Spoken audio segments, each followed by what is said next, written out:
Bonjour à toutes et à tous, je vous souhaite la bienvenue sur le podcast de Monsieur Joe. Monsieur Joe, c'est Joël Lelanne, ingé, project manager, curieux et éclectique. Justement, comme ce podcast, tourné vers les entrepreneurs, les entrepreneuses, francophones et francophiles d'Allemagne et d'ailleurs. Nous nous attachons à découvrir les différentes facettes, parcours de créateurs de projets par un échange convivial. C'est parti! Aujourd'hui, pour ce 66e épisode, nous recevons Marie Descourrières. Nous retournons à Munich. Marie va nous parler d'architecture, décoration d'intérieur et meubles. Bien sûr, je vous avais fait un peu un petit clin d'œil en parlant d'une autre Marie. Donc oui, en effet, c'est l'autre Marie qui ont parlé sur l'épisode 62. C'était Marie Tagnou qui parlait aussi de Raumlich glücklich, mais on va laisser l'autre Marie, donc Marie Descourrières, nous parler un peu de son activité. Bonjour Marie, comment vas-tu ? Bonjour Joël, écoute, je vais très bien, merci. Merci de me faire participer à ce podcast. Écoute, moi aussi je suis ravi de t'avoir dans ce podcast. On vous remercie au passage aussi aux petites abeilles très actives de la ruche Munich pour nous faire la publicité de Monsieur Joe. C'est toujours agréable de découvrir à chaque fois de nouveaux profils et de peut-être aussi vous donner une plateforme pour quand on vous découvre sur vos activités. On commence toujours par découvrir un peu ton parcours.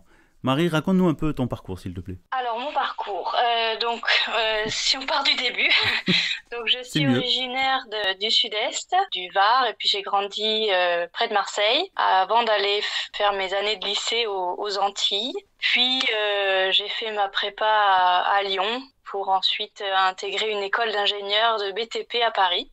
Voilà, et la dernière année, je suis partie en Espagne pour suivre le programme Erasmus. Ah, très bien. Donc, comme on rigolait tout à l'heure en off, on aurait pu aussi faire un petit clin d'œil en espagnol. Tu étais où en Espagne, juste pour donner envie à nos auditeurs et auditrices?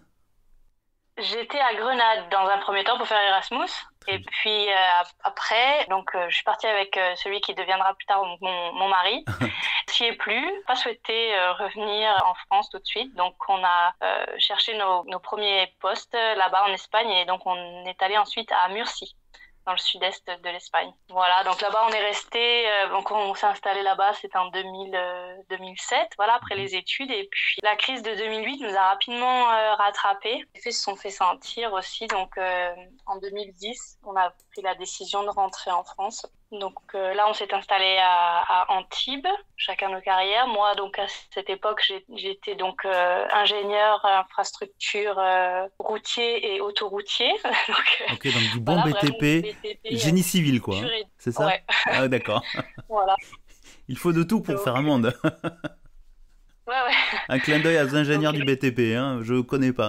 Ah ouais, c'est effectivement un monde très particulier. Donc dans lequel je me suis quand même bien épanouie les premières années. Je suis rapidement montée en responsabilité, devenue chef de projet, voilà, sur de beaux projets autoroutiers et donc promu un bel avenir au sein de la société. Bref, tout semblait aller très bien. Et puis finalement, je me suis un petit peu lassée de cette vie un peu plan-plan. Puis la première aventure d'expatrié m'a rattrapée et on a eu de nouveaux besoins d'exotisme et de partir à la découverte du reste du monde. Alors pour l'instant, on a découvert que l'Espagne et maintenant l'Allemagne. Mais... Donc ça veut dire que vous êtes parti en 2017 vers le sud de l'Allemagne, c'est ça? Voilà, c'est ça. On avait déjà 2 enfants et là, c'était l'occasion de faire une pause pendant ce congé maternité. On a dit, allez, en 2017, on est parti, on s'est installé en Allemagne, donc en Bavière, à Munich. Un 3e enfant est arrivé, qui m'a un petit peu prolongé ma vie de maman au foyer. Moi, c'était un choix et c'était super. J'ai beaucoup profité de ces années. Puis aussi, ça m'a permis de faire un point sur mon parcours professionnel et de déterminer mes nouveaux objectifs, notamment celui de l'architecture d'intérieur qui allait devenir mon métier. Alors, je t'arrête de suite parce que c'est super intéressant ce point-là, j'aimerais revenir là-dessus. Ça veut dire que tu as fait 2007 jusqu'en 2017, 10 ans dans le BTP, dans des projets autoroutiers. Et bien sûr, le changement de famille, donc combiner les deux thématiques, vie privée, vie personnelle. Ce que j'aime bien, c'est ce que tu as dit, tu as eu besoin de redéterminer, de faire le point, qu'on oublie un peu aussi de réaligner ses valeurs et ce qui nous motive. Donc tu as fait un point et tu t'es cherché des nouveaux objectifs. Donc l'idée d'architecte d'intérieur, est-ce que c'est aussi peut-être un sujet lié avec des études de BTP ou un attrait vers l'architecture? Peut-être nous en dire un peu plus là-dessus. Tout à fait, un long chemin effectivement, mais qui est finalement arrivé un petit peu comme une évidence malgré le long chemin. Quand ça s'est paru à moi, je me suis rendu compte que c'était quelque chose en fait pour lequel j'étais destinée depuis longtemps, parce que déjà j'ai une passion pour le dessin depuis toute petite, et en particulier pour le dessin architectural. J'aime beaucoup dessiner des paysages urbains ou des intérieurs. Voilà, donc ça m'a toujours beaucoup animée. Et puis j'ai eu l'occasion en 2000, je sais plus, c'était 2013, on a fait toute la rénovation de notre appartement. Donc je me suis beaucoup plu dans cette activité. J'étais à ce moment-là en congé pour mon premier enfant. Donc j'étais à fond. J'ai planifié les travaux, suivi la réalisation, etc. Donc c'était vraiment une super expérience. Et puis mettant ça bout à bout, plus mon goût un peu par justement la planification, l'organisation de chantier, tout ça. Gestion de projet, on est d'accord. Bienvenue. En fait, voilà, ouais, c'est ça. En fait, l'architecture d'intérieur, ça a l'air de bien correspondre à ce pourquoi j'ai de grandes affinités. Okay. Voilà, donc j'ai complété ces connaissances avec des cours du soir pour obtenir un certificat. Et puis là, il restait à se lancer, on va dire. Ok. Et là, alors attends, alors ça veut dire que tu t'as fait une certification pour avoir un titre d'architecture d'intérieur. Est-ce que tu peux nous en dire plus? C'était quoi, 2018, 2019, j'imagine? Oui, c'était même 2021. Ouais, c'est ça. Okay. 2021, janvier à octobre, 6 mois où tous les soirs j'étais à fond. Quand j'y repense, je ne sais pas comment j'ai trouvé l'énergie de faire ça tous les soirs, mais bon. C'est la passion. Je pense que la passion, comment on dit ça, déplace les montagnes. Ça doit être ça l'expression. J'oublie un peu mon français. Donc, si on fait quelque chose avec passion, on ne se rend pas compte du temps qu'on y passe. C'est un peu ce que je me dis des fois quand je fais ce podcast. Je me dis, ouais, tu sacrifies tes samedis matins, comme je te le disais en off, au fond de ma cave devant le micro avec nos invités, mais c'est passionnant. Donc, chers auditeurs, abonnez-vous. Anna appelle toujours soit les auditeurs, soit des invités comme Marie, comme d'autres, de venir contacter. Excuse-moi de la petite pub, Marie. Insider pub.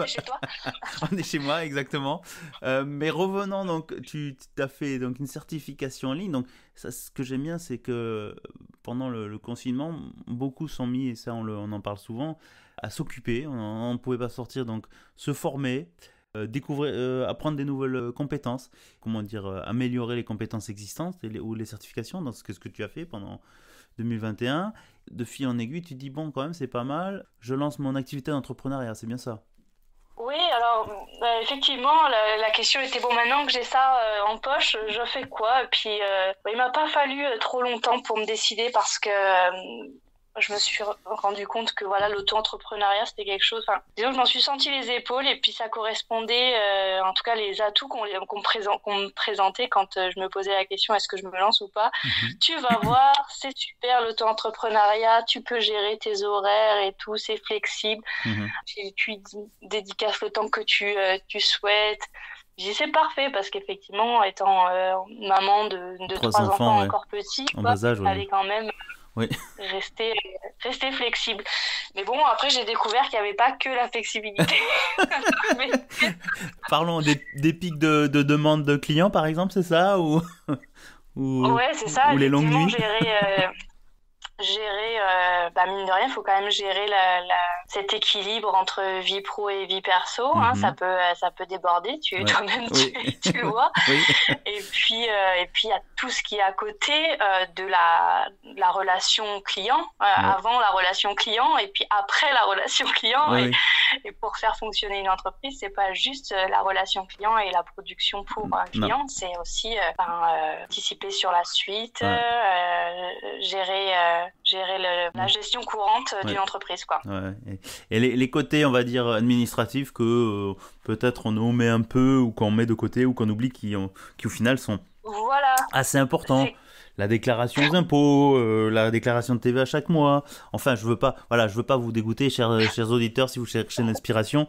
Mais c'est bien de le signaler qu'il y a le côté, indépendant, je m'organise mon temps comme je veux, je ne fais pas les 8 to 4, travail au bureau, bon, même si ça peut changer avec le home office. Mais comme tu le dis, voilà, comme tu es avec 3 enfants à la maison, ton mari travaille, j'imagine, sur Munich, ça te donne aussi une liberté, entre guillemets, de pouvoir développer ton activité sans la pression, on va dire, financière. Hein.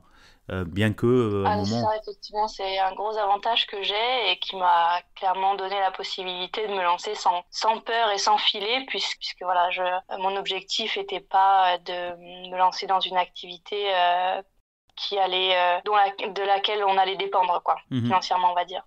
Okay. Même si c'est quand même un objectif en soi de pas travailler pour du beurre. Que les heures comment dire, employées soient rémunérées à une valeur et que ça couvre tes frais, voire si un peu plus, c'est pas mal aussi.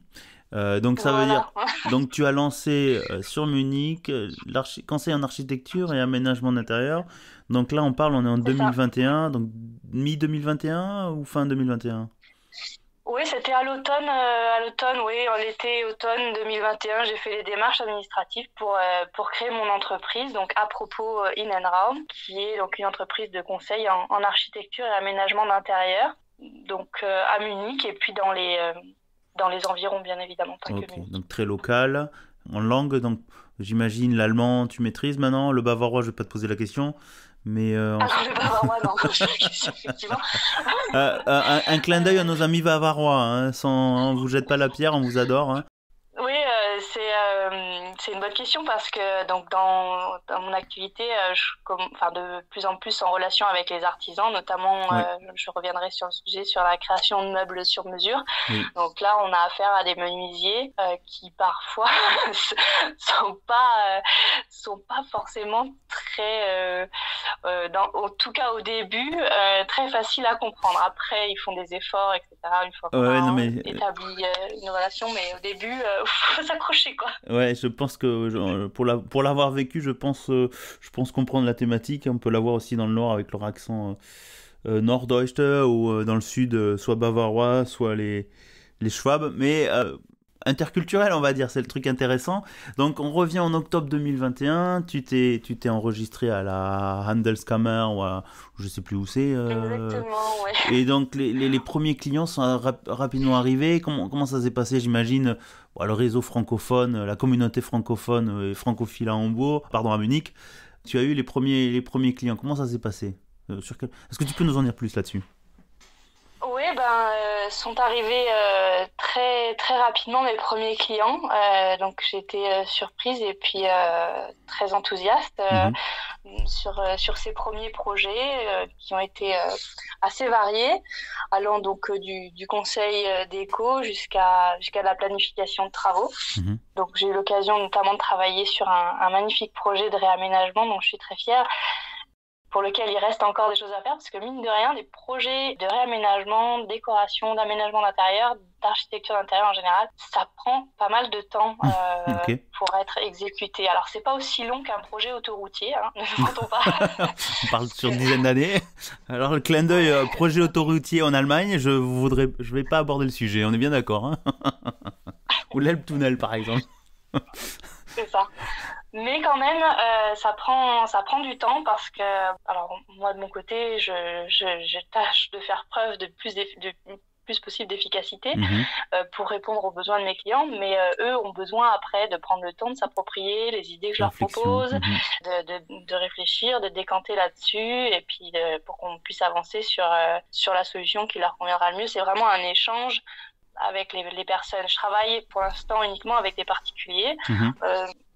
Et pour l'instant, mes projets, c'est plutôt des logements. Après, j'espère avoir l'occasion de travailler aussi pour des restaurateurs. Ah, très bien. Mais voilà, toujours pour des particuliers, parce que pour moi, ce qui est vraiment important et ce qui est à la base de ce métier, c'est la relation avec l'occupant des lieux et avec les lieux, évidemment. Donc, c'est de là-dessus que je démarre toujours. Je prends beaucoup de temps au début pour faire connaissance avec mes clients et découvrir qui ils sont, comment ils vivent, quelles sont leurs habitudes, quels sont leurs projets, etc. Donc, la communication, l'écoute, c'est partie prenante vraiment et à la base de toutes mes réflexions. Ok, donc ça veut dire sur ce genre de projet, pour juste donner un ordre d'idée à nos auditeurs, même moi, dans le sens réaménagement intérieur, bon, ça peut aller d'une pièce à un appartement entier ou une maison, ça va être des projets de 3 mois à 6 mois, voire un an des fois, ou... Oui, c'est ça, effectivement, selon le nombre de pièces et puis même effectivement selon l'engagement en fait des personnes en face, parce qu'il y a des clients qui sont très réactifs et avec qui on va pouvoir avancer très vite ou en tout cas ou que la réflexion est bien avancée, quoi. Voilà. Par exemple. Et d'autres pour qui ça va être beaucoup plus lent comme démarche et même pour une pièce et on peut se retrouver pendant des mois à décider de certaines choses. Pas toujours évident de garder, on va dire, le cap, mais c'est toujours intéressant parce qu'effectivement, ça reste des échanges très humains et voilà. Ok. Ouais, surtout que c'est beaucoup lié à de l'émotionnel. Il y a la thématique, je veux dire, plus technique, budget, l'identification du client, de ce qu'il veut, mais le traduire en du concret. Ça peut dire, voilà, je veux raménager mon intérieur. Ah oui, mais qu'est-ce que vous voulez faire? Changer juste des meubles ou faire un style décoration? Ou est-ce qu'il y a des gros travaux? Et au fur et à mesure que tu creuses, j'imagine, il y a toujours de plus en plus de tâches à faire et peut-être des coûts qui n'ont pas été considérés par le client. Donc j'imagine, par le dialogue, il faut arriver à comment dire, valider par le client sur quoi on va. Et quoi, puis, c'est ça Et bon, après, il y a pas mal de choses qu'on essaye de prendre en amont. Moi, je veux pas embarquer le client non plus dans des choses dont il ne connaît pas le contour, quoi. Je veux pas dire, on commence et puis on verra bien. Non. Non, l'idée, pour moi, c'est, voilà, au départ, de prendre vraiment le temps, comme je le disais, pour définir le besoin. Et après, si une fois ce besoin satisfait, il y a d'autres choses qui se présentent, là, on en rediscute et on voit quels sont les moyens et quelles sont les envies, etc., qu'ils ont envie de mettre. Mais par exemple, là, avec une très bonne cliente avec qui je travaille donc depuis plusieurs mois, on a d'abord travaillé sur 3 pièces. Et une fois qu'on a eu terminé ça, oui, il était question de continuer sur une autre. Donc voilà, on fait les choses quand même petit à petit. L'idée, c'est pas de bousculer ni d'amener les clients dans des zones d'inconfort. C'est vraiment que le projet soit le sien et qu'il se retrouve à la fin et qu'il ne s'est pas senti piégé à aucun moment ou obligé de faire des choix qui n'étaient pas les leurs, quoi. Alors, ce qui est bien, c'est très psychologique, mais c'est assez intéressant et je pense que c'est d'un point de vue, pérennité de ton activité, acquisition client, je veux pas être trop dans le truc approche client, vente, tout ça. Comme tu as déjà, disons, ce client-là, validé la satisfaction du client sur un aménagement de plusieurs pièces, ils vont revenir parce qu'il y aura toujours quelque chose à modifier, à changer. J'imagine rechanger la décoration d'une maison. Est-ce que c'est tous les 2 ans, tous les 3 ans, ou suivant les goûts donc au final, et puis ça va te faire aussi un très bon marketing, puisque ces gens-là vont parler autour d'eux pour te faire venir de nouveaux prospects ou de nouveaux clients, quoi. C'est effectivement l'idée derrière de faire du bon travail pour qu'ils parlent de moi en bien autour d'eux, parce que mes meilleurs clients sont souvent les amis de mes clients. Ouais, et c'est les meilleurs marketing, quoi. C'est les meilleurs ambassadeurs de ton travail, quoi. Tout à fait. C'est super, écoute, super thématique sur l'aménagement. Ça nous fait venir un peu aussi sur les d'autres thématiques que tu abordes. Donc on donnera à la fin de cet épisode le lien vers le site pour que les auditeurs aillent jeter un coup d'œil pour tout ce qui est aménagement. Ça c'est le classique. Mais j'aimerais aborder aussi le fait qu'on avait discuté donc un épisode précédent, donc l'autre Marie Taniou, dans l'épisode 62, qui m'avait dit, tiens, je travaille avec une autre Marie, on s'appelle les 2 Maries, je trouve ça assez rigolo, ça fait penser à un groupe de musique français, je sais plus s'il y en avait un comme ça, et donc avec elle, si j'ai bien compris, alors ce que je me rappelle, c'est que Marie Taniou, elle, c'est plus dans bien réorganiser sa maison ou son logement, l'assistance aussi. Vous vous êtes mis toutes les deux complémentaires dans la création de meubles sur mesure, puisque c'est carrément la thématique dans l'aménagement de l'intérieur, quoi. Tout à fait, ouais, effectivement, on s'est retrouvés sur ce thème. Encore une fois, une rencontre très naturelle et un projet qui coulait de source. Quand on s'est rencontrés, on a tout de suite su qu'on voulait faire quelque chose ensemble. Ça, c'est génial. Donc elle, spécialiste du rangement et de l'organisation, et moi, donc dans l'aménagement, l'architecture d'intérieur, on a décidé de lancer notre activité ensemble sur la conception et la réalisation de meubles sur mesure. Ok. Donc on les fait réaliser par des menuisiers. Mais c'est nous qui en faisons la conception initiale et qui sommes en relation avec les clients et que nous mettons en relation ensuite avec un menuisier pour faire réaliser les meubles. Ah, ça, c'est super. Est-ce qu'on peut demander comment vous vous êtes rencontrés? Parce que c'est quand même intéressant. Oui, c'est comme beaucoup des hasards de la vie, mais provoqué. C'était marrant parce que un jour, j'étais chez une cliente qui me dit « Ah, mais Marie, tu dois connaître Marie Tagnou. » Non. Non. Probablement bientôt, a priori. Et puis, donc, elle me parle d'elle parce qu'elle avait fait appel à elle pour ses services de rangement, d'aide au rangement. Et le jour même, je rencontre une autre personne de la Ruche de Munich, une autre entrepreneuse, qui me dit « Ah, mais tu connais peut-être Marie Tagnou. » Alors là, t'as dit « Ah, c'est marrant. » Alors là, t'as dit « Bon, il faut quand même que je la rencontre parce que deux personnes sur le même... » Okay. Donc là, je dis effectivement, je prends son numéro de téléphone et je la contacte. On s'est rencontrés tout de suite après et voilà, ça a matché. Ah, mais ça c'est quand même génial. Alors, ça fait quand même penser à on ne veut pas rentrer dans de l'ésotérique ou autre, mais de dire le hasard fait bien les choses, ou si on met les gens sur ton chemin, c'est pas pour rien, c'est que soit ça va matcher ou que la personne va modifier ta vie. Et je pense que j'y crois beaucoup aussi, que c'est pas un hasard si on rencontre certaines personnes. Donc là, on a l'exemple parfait et c'est flagrant, quoi. Ok, ça c'est génial. Et donc du coup, vous fonctionnez ensemble depuis maintenant, j'imagine, début 2022 ou un truc comme ça, c'est ça? Oui, c'est ça, fin 2021 tout de suite et puis donc jusqu'à présent. Donc on a déjà réalisé il y a les meubles 3 et 4 qui sont en cours de fabrication et le meuble 5 qui est en conception. Donc c'est une activité qui marche bien, qui nous plaît beaucoup, qui est passionnante. Un travail en commun qui est toujours très gratifiant. Sont nos meubles qui prennent forme et qui s'installent dans leur nouvel environnement chez nos clients. Ça, c'est quand même gratifiant. Ça veut dire, on peut voir ça, j'imagine, sur le site, sur ton site ou sur celui de Marie? Sur mon site, j'ai exposé effectivement quelques photos et j'ai réalisé donc deux premiers articles sur les deux premiers meubles. Et puis sur Instagram aussi. Depuis le blog qui est sur mon site, on peut après aller voir d'autres photos. Il me semble que j'avais vu ça en avant, t'avais mis en avant sur Instagram. On va donner le lien après. À la fin de l'épisode, si tu le veux bien.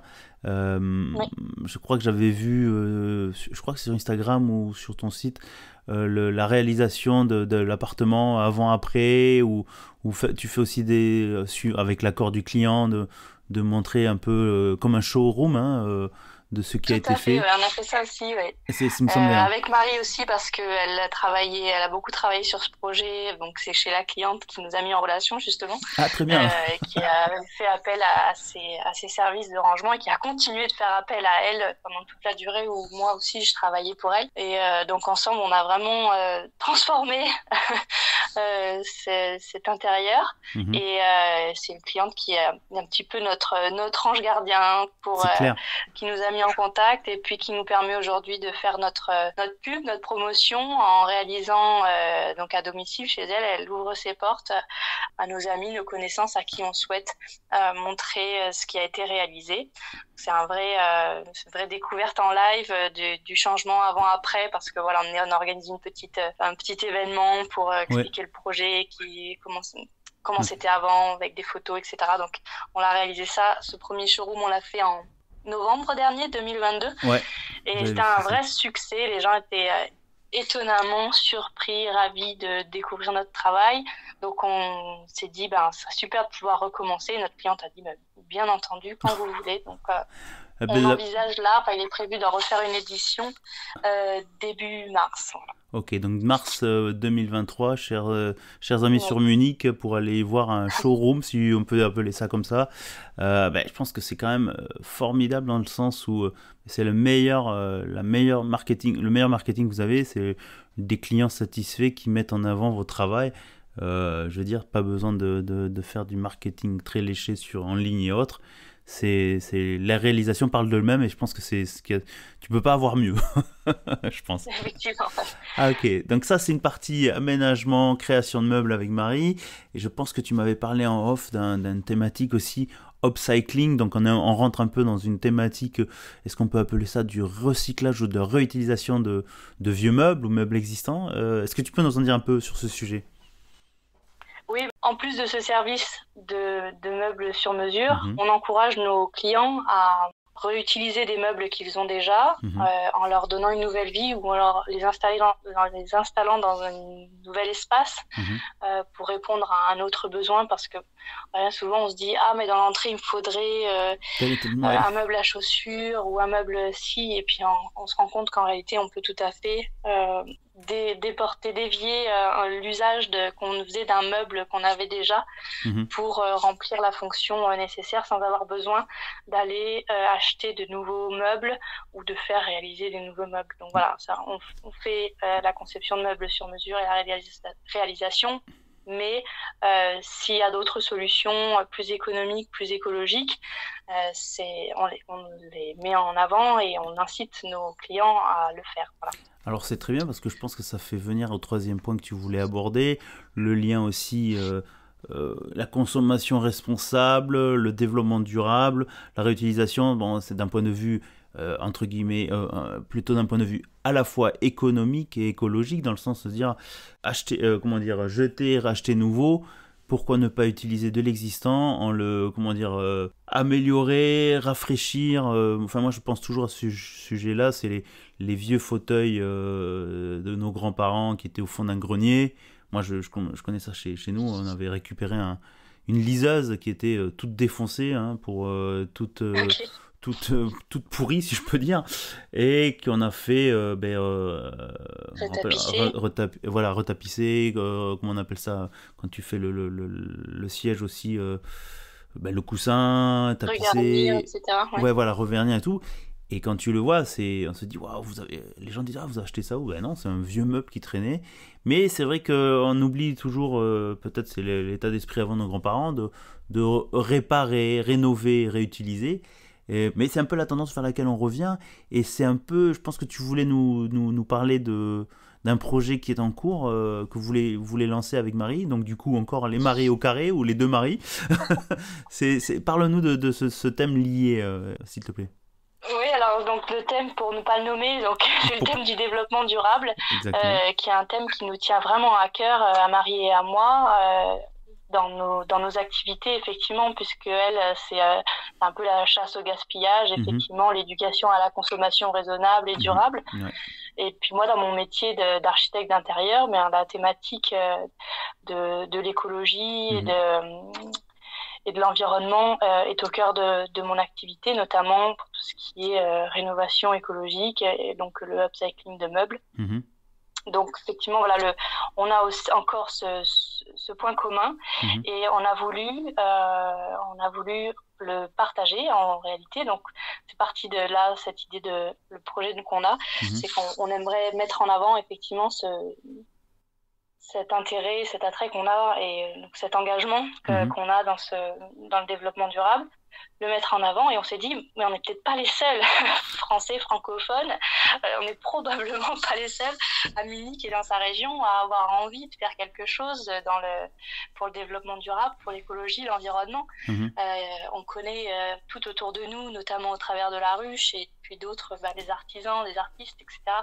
Plein de gens qui font de superbes choses pour éviter de gaspiller, trop consommer ou gaspiller, ou font attention à ce qu'ils font pour ça. Donc ce serait super si on avait l'occasion de présenter tout ça. Et on a eu beau chercher, on n'a pas trouvé, donc on s'est dit, bon, bah, puisque ça n'existe pas, faisons-le. pourquoi ne pas créer un forum francophone donc, sur le thème du développement durable et qui permettra à ces artistes, ces entrepreneurs, ces artisans, les startups, même les étudiants, voilà, tous ceux qui sont, de par leur activité ou par leur réflexion, un pied dans le développement durable et qui veulent montrer ce sur quoi ils travaillent. Et leur façon de travailler à ce forum. Donc, ce forum va se tenir. Ah, oui. Vous avez des dates? Oui, excuse-moi. Oui, tout à fait. Donc, effectivement, c'est un projet qui est né il y a quelques mois, qui a tout de suite été validé par tout un tas d'associations et qui nous ont encouragés à continuer, etc. Voilà, donc on a fait un premier appel à candidature pour savoir qui avait quelque chose à présenter. On continue encore de chercher des gens, parce que maintenant, effectivement, on a fixé une date. Ce sera donc le 14 octobre 2023 à Munich. Et on espère donc avoir, on sait qu'on va avoir plusieurs formats sur ce forum. Il y aura donc des tables rondes, il y aura des conférences, il y aura des stands où les gens pourront présenter éventuellement s'ils ont des choses à présenter, leurs produits ou leurs œuvres. Il y aura aussi un spectacle pour les familles et les enfants, même destiné aux adultes. Voilà, il y aura pas mal de choses. Ça va se dérouler sur toute la journée, a priori. Et donc, le programme reste encore à préciser. Il sera communiqué dès qu'on aura fait le tour de l'ensemble des participants. Vous avez déjà un lieu juste pour un peu savoir ou pas? Alors, non, parce que ça dépend de combien de participants on va avoir. Pour l'instant, on ne veut encore pas bloquer parce qu'on a encore des gens qui se manifestent. Donc, ça ne va pas être la même chose si on a une dizaine de participants ou si on a une vingtaine de participants. Donc, il va falloir, en fonction de combien il y aura la résonance de personnes présentes. Voilà, donc on va fixer le lieu dans quelques mois, on va dire. Bien sûr. Alors, écoute, je refais je reformule. Donc, on prend date. Donc, même Monsieur Joe, j'espère pouvoir vous suivre là au-dessus sur un forum développement durable francophone à Munich, le 14 octobre 2023. Donc, ça, j'imagine, c'est sur un week-end. Alors, je trouve que c'est génial ce genre d'initiative. Ça se développe un peu dans les différentes villes. Ça me permet aussi de faire toujours le clin d'œil, d'avoir peut-être indirectement participé ou motivé sur le fait la ruche Munich. Maintenant, depuis quelques mois, il y a la ruche Hambourg aussi, qui s'est inspirée de ce qui se fait à la ruche Munich. Donc un clin d'œil à toutes les petites abeilles de Hambourg qui sont mis en lien avec les abeilles de Munich. Je ne cite pas mesdames qui sont aussi passées par ce podcast. Ravi dans ce sens-là. Peut-être aussi un appel dans le sens forum développement durable, un appel donc à candidats, à gens, forces vives pour Munich, mais peut-être qui sait à voir si ça se développe aussi sur d'autres villes. Je veux pas pousser nos amis sur Hambourg, notre communauté francophone, mais ça peut être une idée. Je sais qu'il y a des activités, malheureusement, à Monsieur Joe, des fois il me manque un peu le temps de peut-être m'impliquer là-dedans, mais peut-être à ma manière, avec le podcast, d'être un peu une caisse de résonance pour faire ce genre de communication pour vous. Donc c'est vraiment super. Mais franchement, je trouve ça génial d'avoir ce genre d'initiative. Et puis comme tu le vois, comme tu l'as dit aussi, il y a beaucoup de gens qui sont intéressés. C'est sûr que d'avoir une idée, après c'est un engagement de travail et tout, mais les gens suivent et sont intéressés et veulent s'engager et peut-être faire quelque chose. Donc je pense que je souhaite beaucoup de succès là-dessus. Je pense qu'on va se suivre sur la thématique en courant 2023 pour faire un clin d'œil et faire peut-être un rappel qu'on aura un peu plus d'informations. Donc c'est vraiment, merci beaucoup Marie pour ces informations. Je trouve que c'est super intéressant. Je suis ravi à chaque fois d'avoir des invités qui viennent aussi m'apprendre, non pas que à moi, Monsieur Joe, apprendre plein d'informations, mais aussi à nos auditeurs, de découvrir ce qui se fait à la fois régionalement et à niveau national ou autre. Donc c'est vraiment superbe. Marie, alors on discute, tu vois, je vois mon enregistrement qui déroule, on a bien passé la trentaine de minutes, mais d'une thématique super intéressante. Non, il n'y a pas de problème, j'espère que nos auditeurs nous ont suivis jusqu'à là.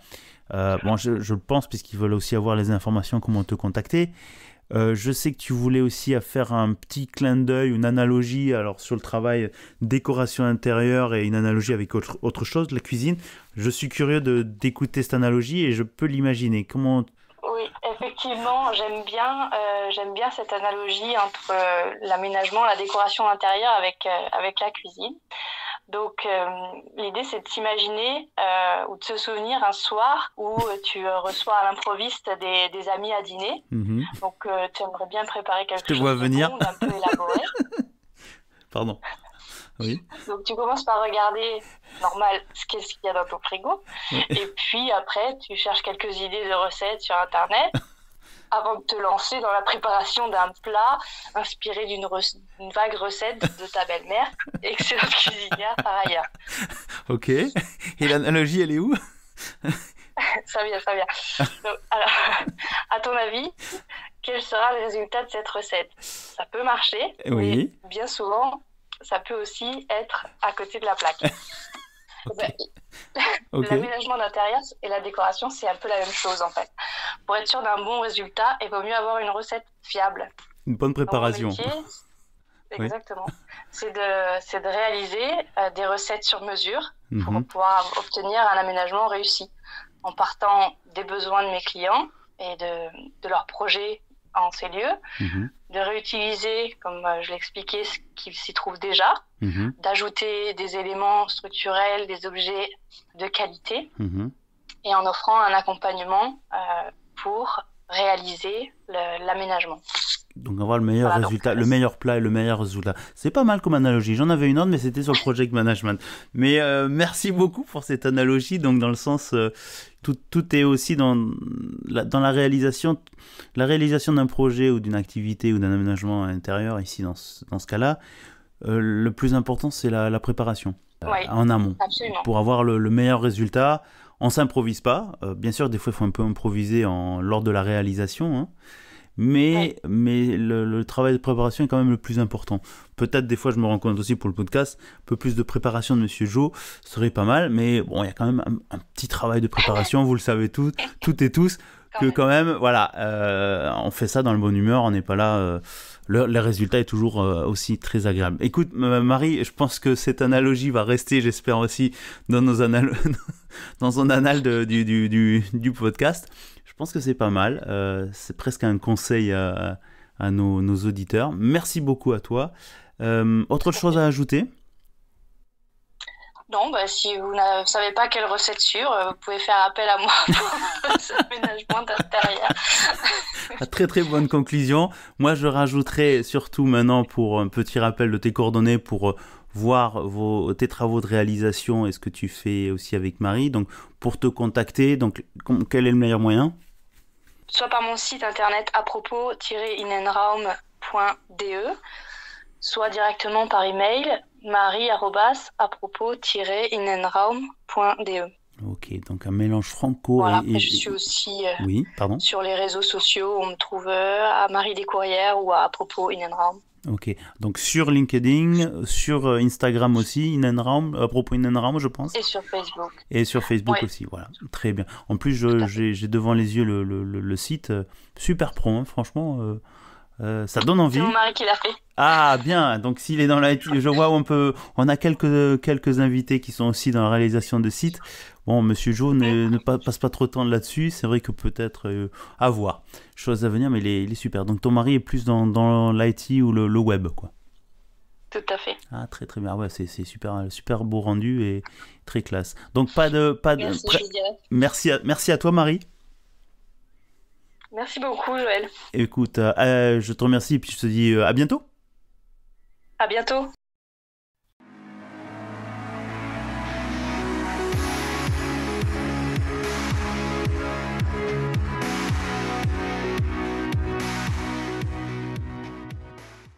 Eh bien, chères auditrices et chers auditeurs, j'espère que ce 66e épisode avec Marie Descourrières et son activité à propos Innenraum sur Munich vous a plu. Vous avez remarqué, on a bien rigolé, au passage des sujets très intéressants. Merci encore à toi Marie pour ton passage, la bonne humeur et toutes ces informations très utiles pour nos auditrices et auditeurs qui seraient intéressés pour aménager ou réaménager leur intérieur à la maison. Un petit rappel aussi, on en a parlé dans l'épisode et on va suivre ça de près pour cette année 2023. Donc la prise de rendez-vous pour octobre 2023, le 14, si j'ai bonne mémoire, si vous avez bien écouté, sur Munich, le forum sur l'environnement et le développement durable, je pense. Mais je pense que vous aurez l'occasion d'en lire plus sur vos réseaux sociaux, LinkedIn j'imagine, sur Facebook, sur sa page et toutes les associations qui vont s'y impliquer. Donc je vous souhaite beaucoup de réussite et on va suivre ça de très près, même d'ici de Hambourg, avec le podcast de Monsieur Joe. Je vous invite aussi à vous abonner sur les différentes plateformes, à prendre quelques minutes aussi pour nous mettre 5 étoiles, nous mettre un petit commentaire, que ce soit sur les différentes plateformes de podcast ou aussi sur le blog. J'oublie souvent, mais ceux qui sont plus YouTube, maintenant tous ces podcasts sont aussi sur la chaîne YouTube du podcast de Monsieur Joe. Donc abonnez-vous aussi, vous pourrez écouter au travers de la plateforme YouTube. Enfin, j'ai dernièrement Monsieur Joe aussi a créé une cagnotte sur Tipeee. Donc sur fr.tipeee avec 3e.com, le podcast de Monsieur Joe. Je vous invite à faire des dons ou des participations, ça nous motive aussi à continuer. Cette cagnotte sera utilisée pour des associations. Avec l'actualité actuelle, je pense que Monsieur Joe va peut-être donner ce qu'on pourra collecter pour envoyer ça à la Croix-Rouge. Je pense que ça va être intéressant. Donc si vous avez envie de faire un signe, indiquer que vous soutenez le podcast en faisant une bonne action, merci de votre soutien. Il ne me reste plus qu'à vous dire portez-vous bien, à bientôt et surtout, restez curieux.